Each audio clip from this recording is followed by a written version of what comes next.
नमस्कार, मी भाविता food fantasy with भावितामध्ये तुमचे खूप खूप स्वागत करीत आहे। 30 पण जवळ आलेली आहे। नवीन वर्षाची सुरुवात होणार आहे, तर तुम्ही पार्टीसाठी काही ना काहीतरी बनवण्याचा विचार करत असणार। लेडीजसाठी हल्दी कुंकू पण जवळ आलेला आहे, तर आज मी बनवणार आहे व्हेज हक्का नूडल्स। ही रेसिपी 15-20 मिनिटांमध्ये तयार होते। तर आपण बघूया ही रेसिपी कशी बनवणार ते आणि त्यासाठी काय काय साहित्य घेतलं आहे ते सुद्धा बघूया। इथे मी उभा चिरलेला कोबी, फरसबी, हिरवी कांद्याची पात आणि उभा चिरलेला गाजर, बारीक चिरून असं लसूण घेतलेला आहे। आलं पण बारीक चिरून घेतलेलं आहे। उभा चिरलेला कांदा आणि शिमला मिरची उभी चिरलेली आणि तेल, सोया सॉस आणि चिली सॉस। चिली सॉस हे मी ऑप्शनसाठी घेत आहे, तुम्हाला पाहिजे तर तुम्ही घालू शकता, नाहीतर नाही। इथं गॅसवरती कढई गरम करत ठेवली आणि त्याच्यामध्ये एक पळीभर मी तेल टाकलेलं आहे आणि त्यामध्येच मी लसूण पण टाकलेला आहे। लसूण असं छान परतून घ्यायचा मोठ्या आचेवर, कारण ते मोठ्या आचेवर ठेवलं म्हणजे स्मोकी चव येते। मग सर्व आपण हे भाज्या जो पण परतून घेतो ना, ते मोठ्या आचेवर गॅस ठेवून करायचे आहेत फटाफट। त्याच्यामध्ये मी आलं पण टाकलेलं आहे। आता हे सगळं चांगलं आपण परतून घेऊया दोन्ही पण। मग त्याच्यामध्ये आपण फरसबी टाकणार आहोत। हे छानपैकी आता परतून झालेलं आहे। फरसबी टाकलेली आहे, कारण हे शिजायला थोडा टाईम लागते, म्हणून 2 मिनिटं छान अशी परतून घेऊया। फरसबी अशी परतून झालेली आहे आपली। त्यामध्ये आपण कांदा टाकूया, उभा चिरलेला आहे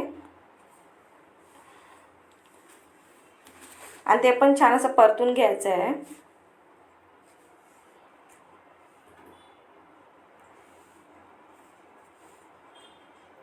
त्याच्यासोबत आपल्याला गाजर टाकायचं आहे। गाजर पण आपण परतून घेऊया।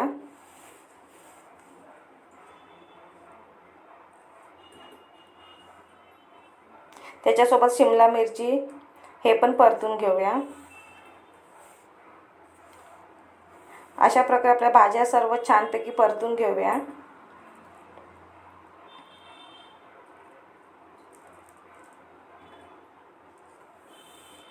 चला मग आपल्या भाज्या चांगल्या छानपैकी परतून झालेल्या आहेत। यामध्ये मी कोबी घालते। बघा इथे भाज्यांचा रंग किती छान दिसत आहे।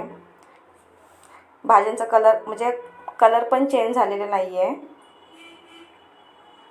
एकदम कलरफुल दिसत आहेत। थोडी ह्याच्यामध्ये कांद्याची पात पण टाकायची आहे आणि ते सगळं चांगल्या भाज्या मिसळून घ्यायच्या आहेत।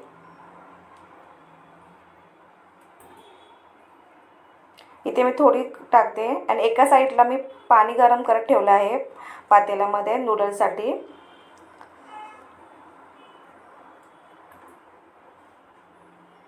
अशा सर्वपैकी छान आपल्या भाज्या परतून झालेल्या आहेत। त्याच्यामध्ये मी मीठ आणि मिरपूड पावडर टाकते। तुम्ही चवीनुसार टाकू शकता मीठ तुम्हाला किती, आणि मिरपूड सुद्धा तुम्हाला किती तिखट पाहिजे त्याच्यावर तुम्ही टाकू शकता। मी माझ्या अंदाजाने टाकलेला आहे। हे सगळं मिक्स करून घेतलेलं आहे आणि मी एका साईडला पाणी गरम करून ठेवलं आहे, त्याच्यामध्ये मी नूडल्स टाकते। नूडल्स आहेत ना, जेव्हा आपण एका साईडला भाज्या परतो ना, तेव्हा एक साईडला हे करायचं आहे। अगोदर असं नूडल्स शिजवून नाही ठेवायचे आहेत, कारण मग त्या फुगतात। त्याच्यामुळे फटाफट हे 2 मिनिटं पाण्यामध्ये ठेवून बाहेर काढायचे आहेत आणि ते लगेच भाज्यामध्ये टाकायचे आहेत। त्याच्यामुळे नूडल्स छान अशा राहतात आणि ते नूडल्स चिपचिप पण होत अशा नाहीत, एकदम सुटसुटीत असे होतात। तर मी एका साईडला नूडल्स ठेवलेले आहेत बॉईल करायला। त्याच्यामध्ये थोडा हलकासा मी तेल टाकते, कारण चिपकायला नको म्हणून। आपल्या इथे नूडल्स तयार पण झालेले आहेत, बघा कशा सुटलेले आहेत एका साईडला। असे छानपैकी उकडून झाले आहेत नूडल्स। 2 मिनिटं शिजवायचे आहेत, जास्त नाही शिजवायचे आहेत, कारण मग ते फुगले जातात आणि मग ते चव पण बरोबर येत नाही त्याची।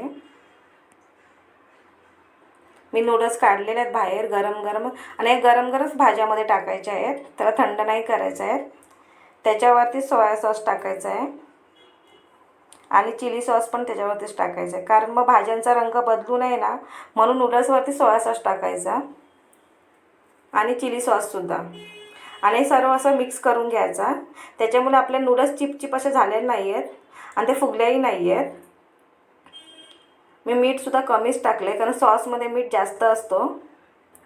बघा आपले परफेक्ट असे नूडल्स शिजले आहेत आणि भाज्यांचा कलर पण चेंज झालेला नाही आहे. अगदी छान दिसत आहेत. सर्व भाज्या बघा कशा दिसत आहेत. आणि आता हे गरमागरम सर्व करायचं आहे. ह्या नूडल्स आहेत ना तुम्ही डब्यामध्ये पण नेऊ शकता किंवा लंचमध्ये पण तुम्ही नेऊ शकता. अशा प्रकारे आपले नूडल्स तयार झालेले आहेत छानपैकी. मी ते एका प्लेटमध्ये काढते आणि सर्व करते. अशा प्रकारे आपल्या परफेक्ट अशा नूडल्स तयार झाले. ही रेसिपी डब्यामध्ये नेण्यासाठी किंवा लंचसाठी एकदम परफेक्ट आहे. नूडल्स अजिबात चिपकत नाही आहेत. जर माझी रेसिपी तुम्हाला आवडली असेल तर माझ्या व्हिडिओला लाईक करा, शेअर करा, कमेंट्स करा आणि सबस्क्राईब करा. तोपर्यंत आपण पुन्हा भेटूया. तोपर्यंत आनंदी राहा, मस्त राहा आणि मेन म्हणजे खात राहा. धन्यवाद.